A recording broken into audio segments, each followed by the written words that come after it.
Myanmar की KNA-B PDF न लंदारम लब खुलसिन कोकोमी FNCC नि येंगसलुरी होम मिनिस्टर न अल्टरनेटिव अरेंजमेंट तौबीगनी हाइबगी थाजब पिरम लबसु थबक तो ऑनथोरक्त्रि हाइना सोरोगी हेडमैन वरौरक्ली था सिगी तरेट के अयुक्त म्यांमार रोमदगी ngam खैलान सिलक्तुना संगसिलक्पा KNA-B PDF की खुलाई पाइबिसना नोमै कापसिन्दुना लंदारब मतुंगदा युम कै क्या मै थादुरखिबा कामजोंग डिस्ट्रिक्ट की मनुंगसनबा Singsopai Soro, Zet Soro, Namli Yamadi Wangli, the Coco Migi, Tommy Singna, Haking and a Satun Ying Silova, Loina, Kunjas in the Sanatana Bamadi Tangai for the Polam Kiatang Bankri, Nan Coco Migi Hutsina, Foothill Naga Coordination Committee FNCC Amasum, Tankul Furuki Muising Yaunus at Minakiba Concert at Dugi Sarwa Moina, KNA-B PDF Landaram, but the Quaidi Hena Soolava, Zet Soro Kulda, Ahan Boina. Tungduna Kuladu Kunja sing the Sing Sak Amadi Nomagi sang the Viadra Polam Seram Sing Tengbanki, Yangshin Kongs at Amadi Tengbang Polam Kushana Baga Mari Lenana, Zet Surogi headman in SARS, Konap Asari Nai, Ta Sigitareke Ayongan Bada, Kunja sing and Nungaina Tumlimeda, Myanmarum the theories Humfu Humdrarum Laglaga, border the Nomai Caps in Mahora Kibani Madi, Sang Silatuna Yunkai Mai Takibani, Matamadura Kunja sing the Tawai Hinava Sing the Kaki. Kulasidi Yam Nagna Kong na minute Tararum Tamuksalaga Assam Rifles game lady, Adubo, Numai Kapamus Yumai Tara Sumakoina Salatuna, Kutingzin Ba Amadi, Ngakpis and Bibatokidi, Yumkai Mainatuna Saklava Matunda, Makoi Yoraki Haina, Headman in SARS as in a Fontoki. Assam Rifles na Kunjasing Madingam Kai Ngakpigi Sembivangam Drabanina, Makoi Mapamasida, Tamba Pandri, and the Home Minister Gobitas Kontozana Lusing but Langaki Kambu Malaka Matamda. State Force on a Tambina Vakana, Hijaki, Hausiko in a Kudaki, Khudong Sabi, Yinglaka Home Minister na Alternative Arrangement Amato beginning having it has a Piram Labasunga Sifagoda, Tabak Amata Pekat Pirak 3 Haina, Headman in SARS na Futoki Bagalona, Taudo Tokiba, Asukuida power with Equi Kulamatic Saba Security Amata Tambida Basi, Atukimatic Noiti Haina Supundoki. Magna Makata na hai, Hausu yung kay may loina Tadokrabas Kunjasangi, Matam Kra Laina Vigilang na Karimata Sinbi Valetri, Loina na, Mioi Bedi, Use Kumna Koi Pai Pai Regalai Yada Banina, Kunjasing Atukimatic Awaba Mayunari, Kokomina Mapam Sida Lakpidano Kunjasing na Mating, Pangbira Basi Atukimatic Nongai Zay Amadi, Tagat Papungok sa Diswaraki. Amaromda, Yengsin Kongsira Siga Madi Lena Kokomi Wangang Loy Santa Nakpam Nai.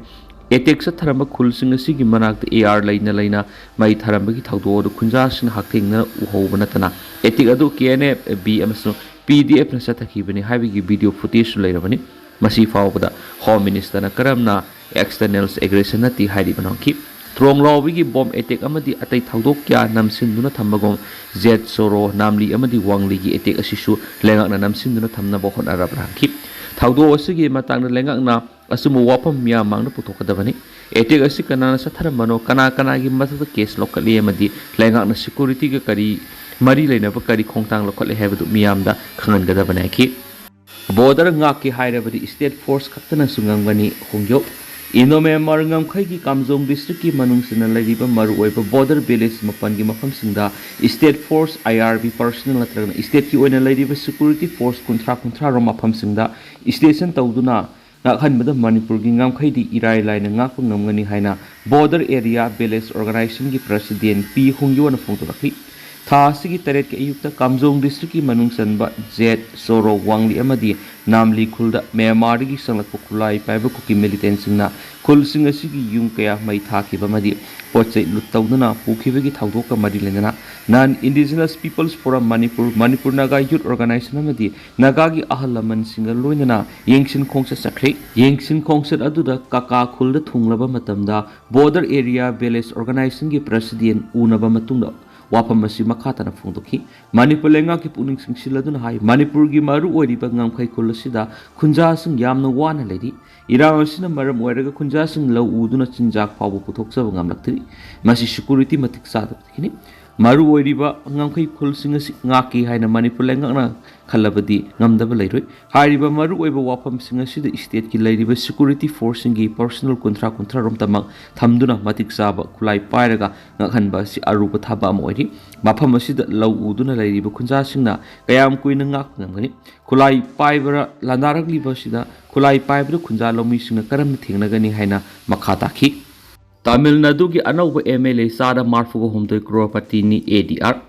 Hanak pangthokiba Tamil Nadu ki Assembly Mikhalda nauna karakraba MLA sada marfug humdoi di crore ni haina Association for Democratic Reforms ADR ki report amana phongdokri. Puna members ani ka kuntraga mari leiba Assembly ki Mikhal April kungo humdoi de supnagi tangkak amukaktada pangthokibani amaso me mari da Mikhal sigi phallak thokibani ADR ki report adu ki matungina handaki Mikhal sida nauna karakraba MLA sani ka kuntraga humdoi gi Minister C Joseph Bijoy di shit ani de karaki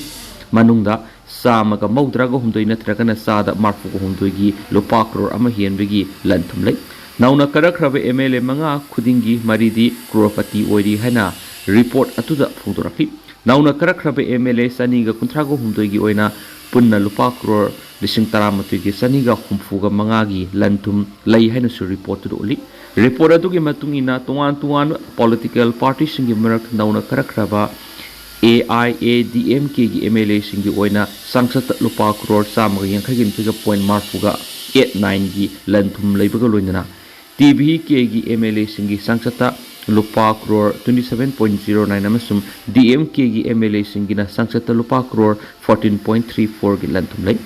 TBK gi oina nauna karakraba MLA masing samaga nipani amadi DMK gi na yankhaiga mapan amasum AIABH MK gina marfu batrini report adu ki matungina nauna karakraba MLA 100 natragana sada kuntraga ni thugi lupa crore tara henwegi lanthum leibaga loinana MLA kuntraga taruk natragana sada taraga tarukna lupa crore manga degi lupa crore tara fawbagi MLA marfu ga ni thugi natragana sada kuntraga manga na lupa crore amadegi lupa crore manga fawbagi amasum MLA kuntraga mathui natragana sada taraga homdoina lupa la kundegi lupa crore ama fawbagi lanthum leihari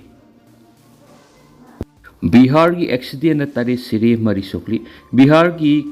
Khagaria district truck अमगा auto rickshaw अमगा थोमजिनबद पिकलिबी नुपी मचा अमा यावना मियोई तारे सिखिबग लोइना अतोपा मरीना सोकले हाइना police ना फोंदोखरे deputy superintendent of police Mukul Kumar Ranjan फोंदोखिबगी मतुंग थाउदोरु नहनुमिदांग वाइराम खगारिया डिस्ट्रिक्ट की Mansi area the national highway कुंथ्रागा माथुइद थोकिबनी मावनाखी ट्रक अमगा थोमजिनबद ऑटो रिक्शा दु तोंगलकबा मियोई तारे खुतक सिबग लोइना अतोपा मरीना अरुबा फिबम द सोखि